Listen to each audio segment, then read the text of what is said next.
तो सनातन गोस्वामी का नियम था कि वे 24 में से 20 घंटा भजन करते थे और 4 घंटे में शयन करना, स्नान करना, भोजन बनाना और भिक्षा लेकर के आना, ये सब 4 घंटे में ही करते थे। अगर कभी कभी 4 घंटे में विलंब होता था और भिक्षा नहीं कर पाते थे तो भूखे ही भजन में चले जाते थे अगले 20 घंटे के लिए। ऐसा कठोर नियम। आप ब्रजवासियों के यहां से भिक्षा लेते थे और आपका नियम था पकी हुई भिक्षा नहीं लेते थे। 2 प्रकार की भिक्षा होती है, एक तो होती है भिक्षा और दूसरी होती है मधुकरी। ध्यान से सुनिएगा। भिक्षा क्या होती है? बोले भिक्षा में आटा, दाल, चावल, सूखा सामान दिया जाता है, यह भिक्षा है। और मधुकरी जो भोजन बना हुआ है, जो सबने पा लिया है, ठाकुर जी को भोग लग गया, उसके बाद जो बच गया है वो मधुकरी है। तो हमारे यहां दोनों प्रकार के उपासक रहते हैं ब्रज में, मधुकरी पाने वाले भी और भिक्षा लेकर के पाने वाले भी। मधुकरी पाकर के भजन करने वाले तो अनेक संत हैं जो ब्रजवासियों के यहां जाते हैं, बाहर खड़े होकर के कीर्तन करते हैं। इतना सुंदर लगता है ब्रज में। अब तो भीड़ बहुत हो गई, हमारे घर तो रोज आते हैं। बाहर खड़े हो जाएंगे और बाहर खड़े होकर के चुपचाप कीर्तन करते रहेंगे, ना बैल बजाएंगे, ना खटखटाएंगे, ना किसी को बोलेंगे, बस कीर्तन करेंगे बाहर खड़े होके। और समय है, गौ दोहन कितनी देर का होता है? गौ दोहन 5 से 7 मिनट का होता है। गौ दोहन, गौ दोहन मात्रेण, बस 7 मिनट करेंगे कीर्तन। 7 मिनट में आपने भिक्षा दे दी तो ठीक, नहीं तो चले जाएंगे। ऐसे आज भी महात्मा रहते हैं ब्रज में। और उनका विचार पता है क्या है? कि भाई जा ब्रज में स्वयं ठाकुर इन ब्रजवासिन के घर में बिन बुलाए घुस घुस के चोरी करके खावे, उन ब्रजवासिन से हम मांग करके खा लेंगे, हमारो वजन बढ़ेगा। वजन नहीं, भजन, भजन बढ़ेगा। बिना बुलाए डोले घर घर। ठाकुर जी तो बिन बुलाए घुस जाते हैं ब्रजवासियों के घर में, कहां बनो सब खोल खाल के पाले। तो संतों की ऐसी भावना होती है, भजनानंदियों की ऐसी भावना होती है, हम भैया ठाकुर जी की तरह भीतर तो प्रवेश नहीं कर सकते, पर मांग के तो पा सकते हैं ना।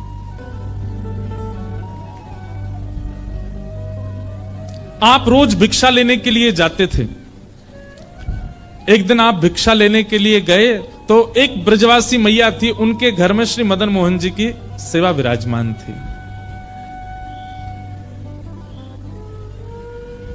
आप रोज मैया के यहां जब भिक्षा लेने जाते तो जब किवाड़ खुलती थी तो आप बाहर से ही दर्शन करते थे, भीतर छोटे से मदन मोहन जी विराज रहे हैं। आप तो देख करके रोज प्रणाम करके चले जाते थे, इससे अतिरिक्त कोई और अवसर आपको मिला नहीं। पर ठाकुर जी को यह बहुत भाग है, जब किवाड़ खुलती और भिक्षा लेने के लिए सनातन गोस्वामी आते, भीतर खड़े ठाकुर जी की अद्भुत सुगंधी से पूरा घर महक उठता। माता जी भिक्षा देके जब घर में आती भीतर तो मन में सोचती कोई इत्र की शीशी फैल गई है, कोई ने अगरबत्ती जला दी है, इतनी सुगंधी कहां से आवे। वास्तव में ठाकुर जी जब अपनी अत्यंत प्रसन्नता प्रकट करते हैं ना, तो वातावरण जो है वो अत्यंत सुखद हो जाता है। उसका स्पर्श, वातावरण की वायु का स्पर्श भी बहुत सुखद लगने लगता है। वातावरण में एक अद्भुत सी सुगंधी का अनुभव होने लगता है।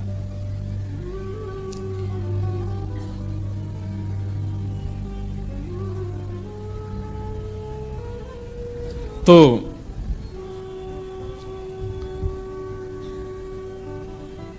ठाकुर जी को भागे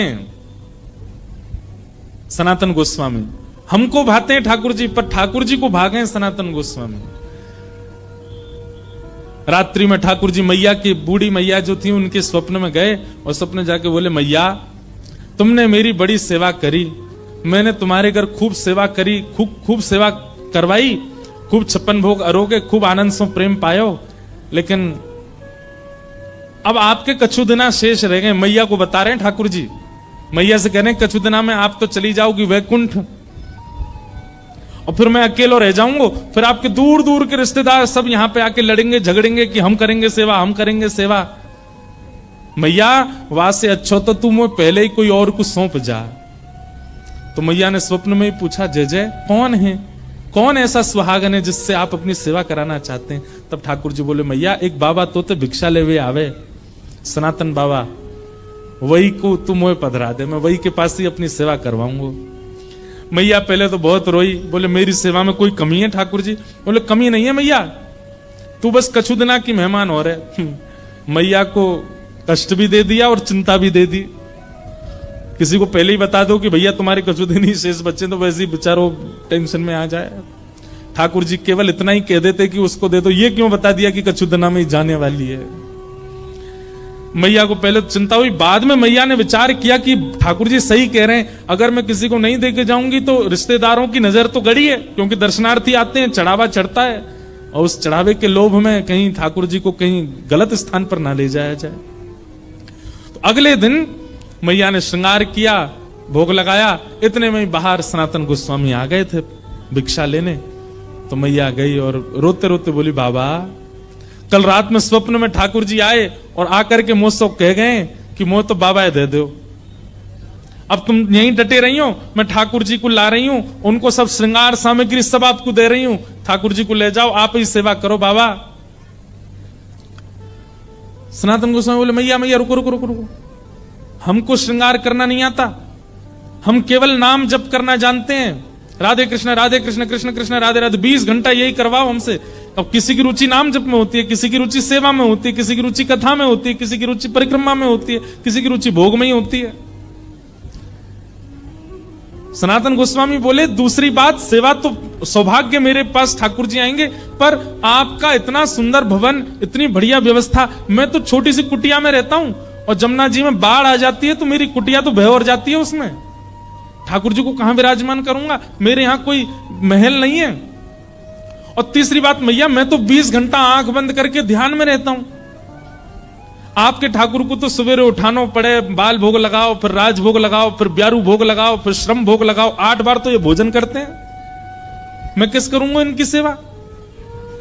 अच्छा, मुझे करने में दिक्कत नहीं, मैं तो देखो 4 घंटा ही नियम से बाहर रहता हूं, उसमें ही सेवा कर पाऊंगा, इनसे पूछ लो ये राजी है कि नहीं। मतलब जैसे ब्याह पक्का होता है ना, तो लड़का पक्ष का या लड़की पक्ष की पहले ही अपनी डिमांड रख देते, भाई हम तो ऐसे ऐसे हैं, पूछ लो, रह सको निभा सको तो करना ब्याह। ऐसे ही सनातन गोस्वामी ने ठाकुर जी के लिए बोला, बोले ठाकुर जी से एक बार पूछ लो, व्यवस्थाएं ऐसी हैं मेरे यहां, रह पाएंगे कि नहीं। मैया बोली, आज मैं ठाकुर जी से बात करूंगी। रात में जैसे मैया सोई, स्वप्न में फिर ठाकुर जी कहा बात है मैया। बोले, बाबा के यहाँ ना तो घर अच्छो बनो भयो, ना भोजन की अच्छी व्यवस्था, रसोई घर भी नहीं है, आप तो 8 बार भोग लगाते हो, आपको श्रृंगार करवाना होता है, ये सारी व्यवस्था उनके यहाँ नहीं है, वो तो 4 घंटा ही नियम से बाहर रहते हैं, तभी आपकी सेवा कर सकते हैं। और हो सकता है मैं तो बढ़िया पोशाक पहनाती हूँ, बाबा तो केवल एक कॉपीन पहनाएगा आप, सर्दी पड़ेगी, जाड़ो पड़ेगा, मैं तो आपके आगे अंगीठी रखती हूँ कोयला की, बाबा तो आपको कंबल उड़ा के बैठा देगो बस, और बाढ़ आ गई तो है सके पेड़ के नीचे भी रहना पड़े। ठाकुर जी बोले, मुझको सब मंजूर है, पर रहूंगा वही के यहां।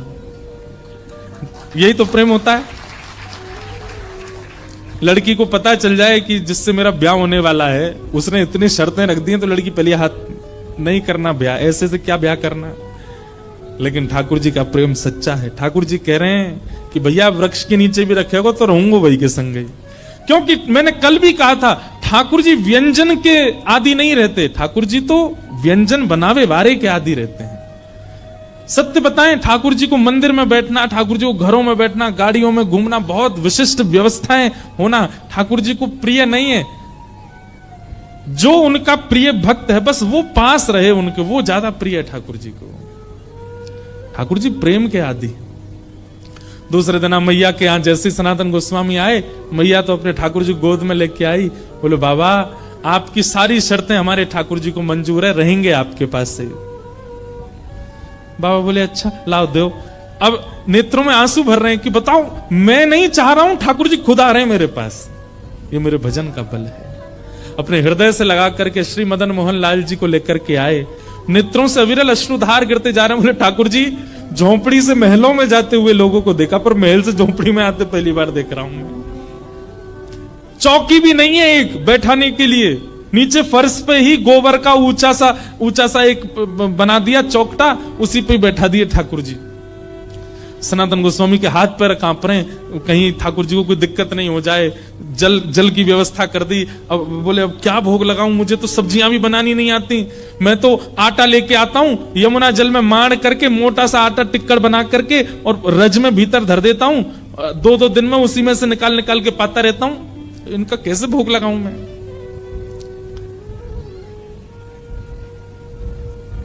सनातन गोस्वामी जाते और जाकर के आटा लेके आते, आटे में यमुना जल डाल के, ना नमक डालते ना कुछ, उसको मार के खूब मोटा टिक्कर बनाते, उसको बढ़िया कंडों में उपलों में सेक करके टिक्कर बन जाता, वही ठाकुर जी के आगे धर देते। जय जय जय पाऊं मैं तो। कहां 5 प्रकार की सब्जी, 3 प्रकार के मिष्ठान, 2 प्रकार की नमकीन और 2-2 प्रकार की रोटी पाने वाले ठाकुर जी अचानक से टिक्कर पे आ गए। 4 दिन तक ठाकुर जी का टिक्करों का ही भोग लगा, और उसमें भी सनातन गोस्वामी ठाकुर जी को उठाते, भोग लगाते, फिर सुला देते, और फिर अगलो भोग 24 घंटा बाद लगेगा। 4 दिन बाद ठाकुर जी सनातन गोस्वामी के ध्यान में आए, नेत्र बंद करके जप कर रहे थे। जैसे ही ठाकुर जी आए, सनातन जय जय, आपकी सेवा बढ़िया चल रही है, कोई दिक्कत तो नहीं है, आप सुखी हो, आप आनंद में हो। ठाकुर जी बोले हाँ है तो सब बढ़िया, कोई आनंद, कोई दुखी नहीं है। जय जय, आपकी आवाज ऐसी काई को लग रही है, बहुत दबी दबी सी। बोले वो कहा 4 दिन से रूखे टिक्कर पा रहे हैं ना, गले में इर्ज गए हमारे, इर्ज ना समझते, गले में अटक गए हैं।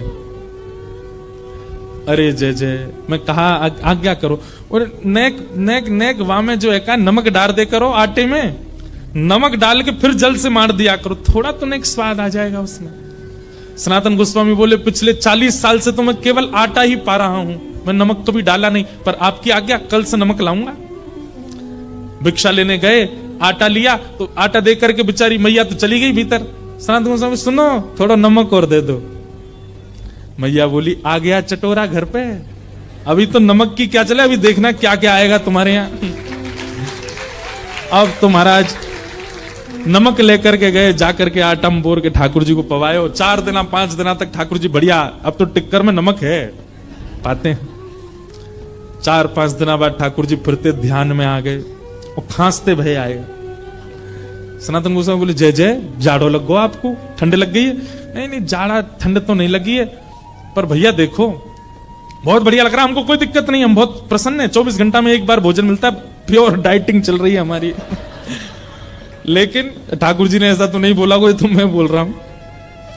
लेकिन भाई आटा जो है ना, ये पेट में जाता है, जगह जगह चिपक जाता है, इसलिए उसमें घी लगाया जाता है ताकि सब जगह से बढ़िया प्रेम से निकल जाए।